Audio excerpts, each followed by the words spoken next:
गाहे जा ॻोठ जूं ॾाइणियूं। हर कंहिंखे ख़बर हुई त इहे ॾाइणियूं आहिनि।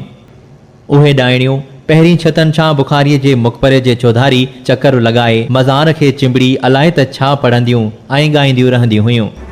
पोइ उहे बुहारी ॾेई ख़बर जे वण हेठां अची वेहंदियूं ऐं शोर मचाइण लॻंदियूं हुयूं।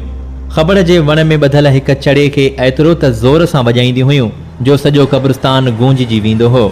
हू ॻोठ जी घिटियुनि में ख़ौफ़ पखिड़ण जे लाइ अक्सर ज़ोर ज़ोर सां रड़ियूं कंदियूं हुयूं। कॾहिं कॾहिं सुकल वण या ॿूटे खे बाहि ॾेई छॾींदियूं हुयूं।